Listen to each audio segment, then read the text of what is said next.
সিরাতুন নবী সাল্লাল্লাহু আলাইহি ওয়াসাল্লাম এটা জানারও বিষয়, মানারও বিষয়। আরো সহজ করলে এভাবে বলা যায়, মিলাদুন নবী নবীজির জীবনের একদিনের সাথে সম্পৃক্ত।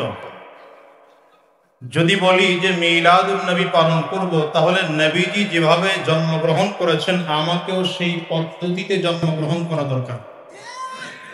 আচ্ছা বলেন, সেই পদ্ধতিতে আপনার আমার জন্মগ্রহণ করা সম্ভব না অসম্ভব? আবার নবীজি ইন্তেকাল করেছেন, নবীজির ইন্তেকালের সময় কিছু অলৌকিক ঘটনা আমরা দেখতে পাই, হাদিসের মাধ্যমে জানতে পারি।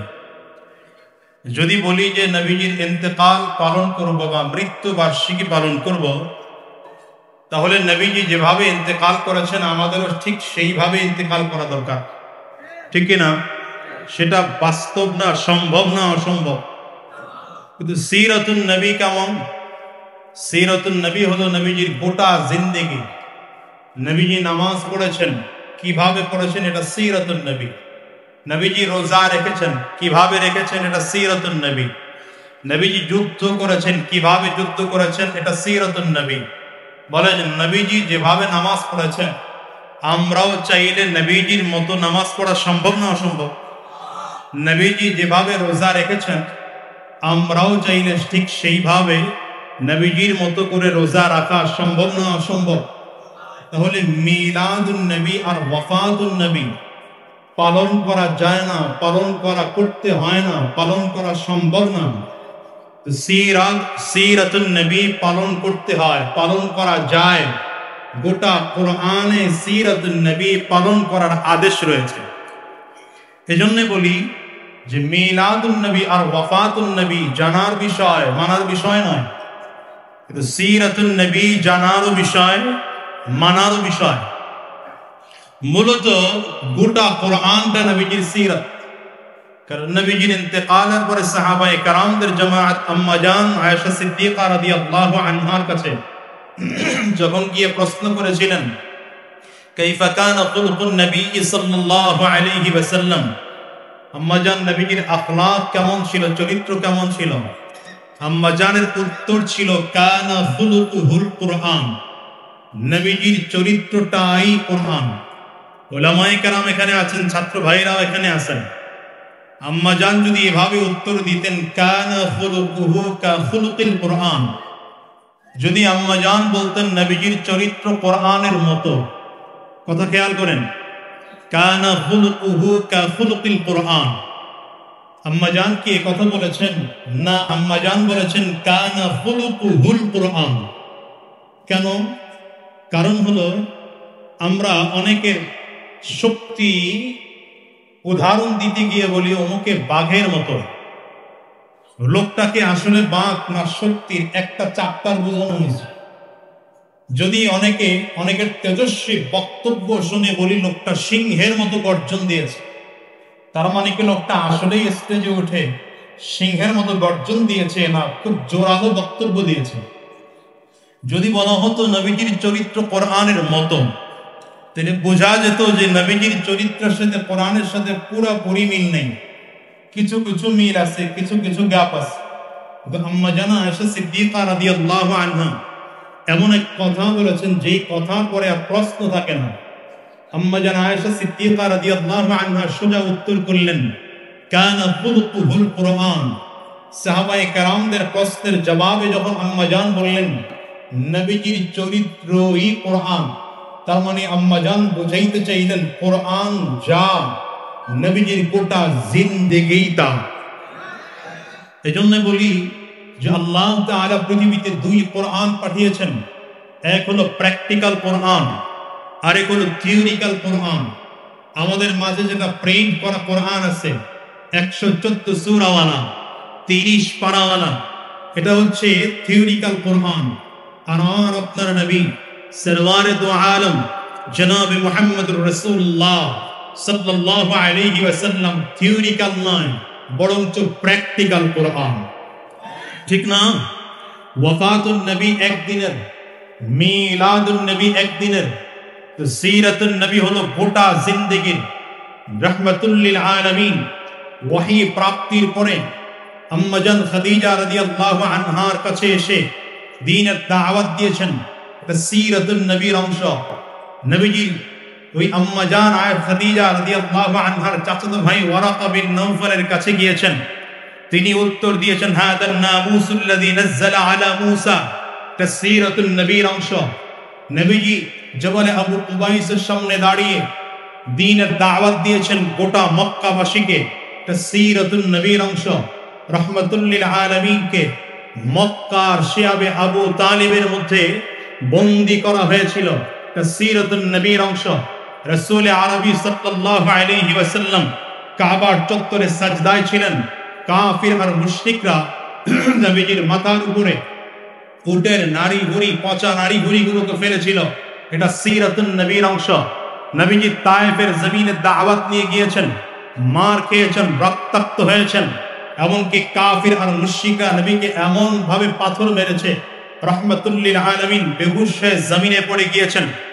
এটা সিরাতুন নবীর অংশ। মদিনা থেকে কাফেলা এসে রাসূলুল্লাহ সাল্লাল্লাহু আলাইহি ওয়াসাল্লামের কাছে বায়াত হয়েছেন। বায়াতে আকাবায়ে উলা সিরাতুন নবীর অংশ। বায়াতে আকাবায়ে সানিয়া সিরাতুন নবীর অংশ। নবীজি হিজরত করেছেন মদিনায়। এটা সিরাতুন নবীর অংশ। বদরের যুদ্ধে হাজির হয়েছেন নবীজি, যুদ্ধ করেছেন সাহাবায়ে কেরামদেরকে নিয়ে। এটা সিরাতুন নবীর অংশ। উহুদের যুদ্ধে নবীজি যুদ্ধ করেছেন, সশরীরে উপস্থিত হয়েছেন, হাজির হয়েছেন। এটা সিরাতুন নবীর অংশ।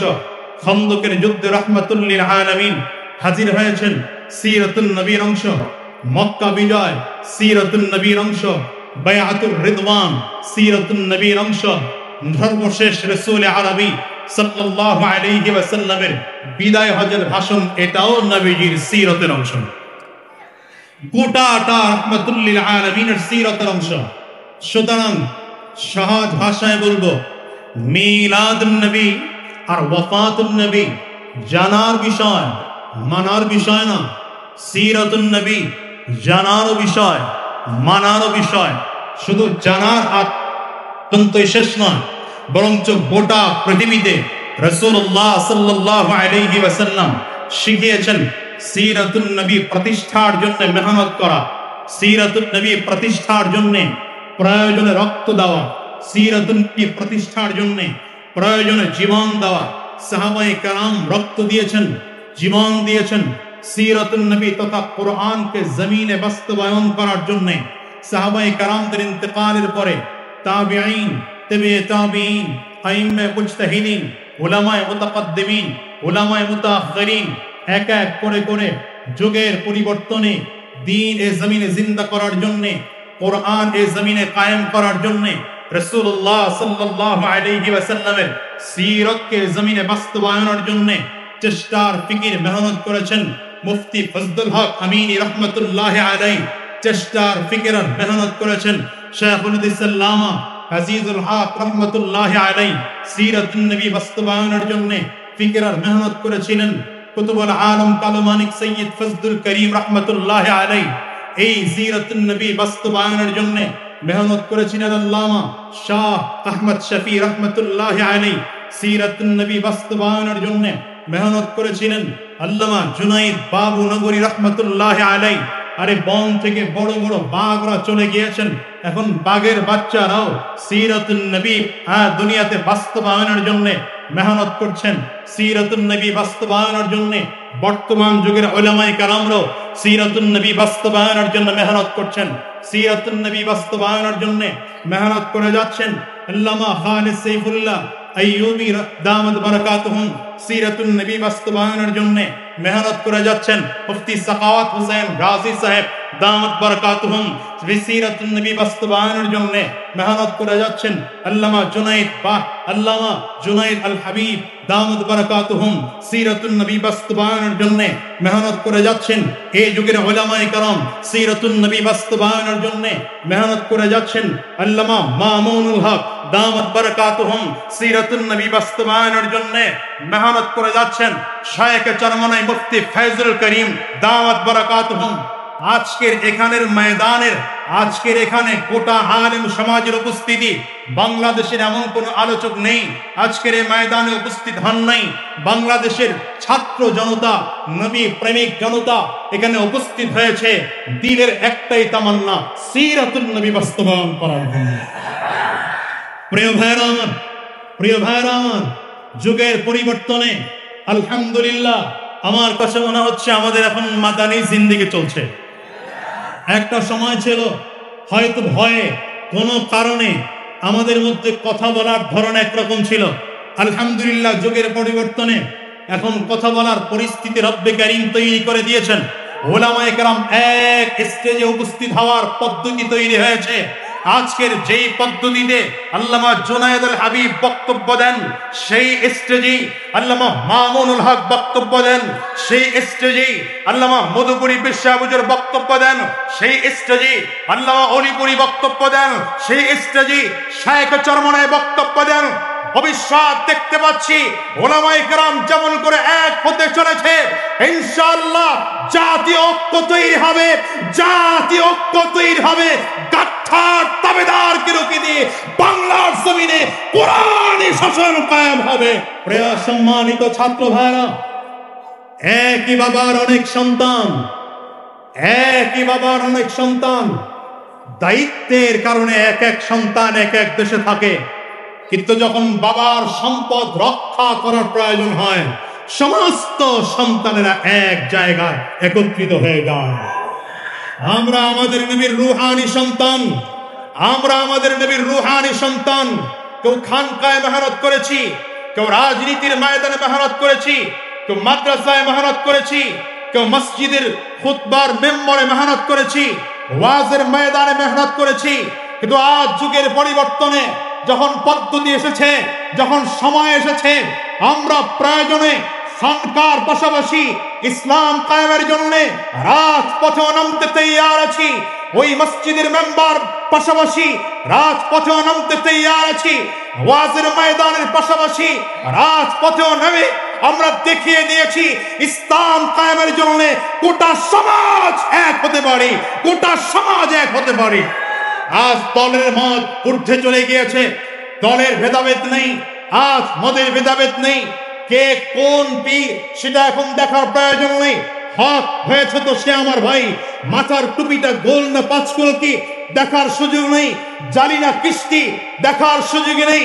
ঐক্যের সময় এখন, এক হয়ে কথা বলার সময় এখন, সিরাতুন নবী প্রতিষ্ঠা করার সময় এখন, গোটা দুনিয়াতে কোরআন জিন্দা করার সময় এখন।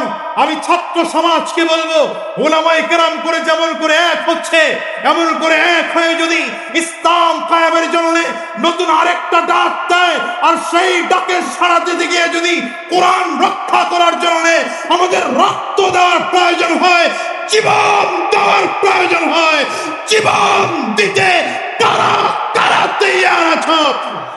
প্রিয় ভাইরা আমার, কথা শেষ। 5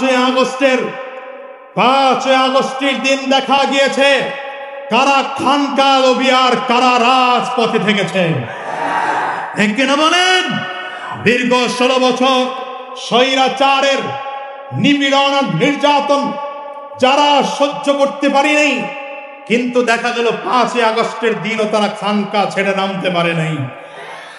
বোঝা যায় এদের মধ্যে এখনো মিলাদুন নবী নামে জিলাপির মজা আছে।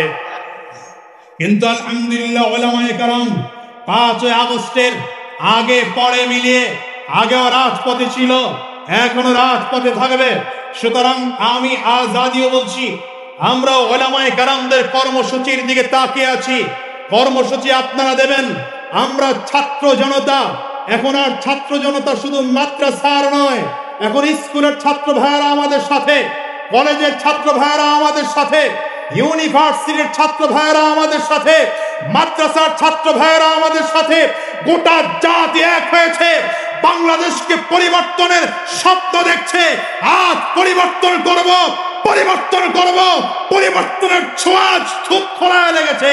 যে ধূপ খোলায় আমরা সিরাতুন নবীর প্রোগ্রাম করতে পারি নাই, সিরাত সম্মেলন করতে পারি নাই, আজকে বাধাহীন পুলিশের পাহারায় সিরাতুন নবী প্রোগ্রাম হচ্ছে। সুতরাং আশা হারাবো না। রাত যত গভীর হয় তত সুবহে সাদেক কাছে হয়। আলহামদুলিল্লাহ, সুবহে সাদেক আমাদের মাঝে চলে এসেছে, শুধু ইসলামের সূর্য উদয়ের অপেক্ষায়। সুতরাং আমিও সে অপেক্ষা নিয়ে আলোচনা শেষ করছি, আজকে বিদায় নিচ্ছি। কথায় ভুল হলে ক্ষমা চাই। অল্প সময় হাজিরা দিয়ে গেলাম। আজকে রাতেই ওমরা সফরে যাওয়ার নিয়ত করেছি। সবার কাছে দোয়া চেয়ে বিদায় নিলাম। আসসালামু আলাইকুম ওয়া রাহমাতুল্লাহ।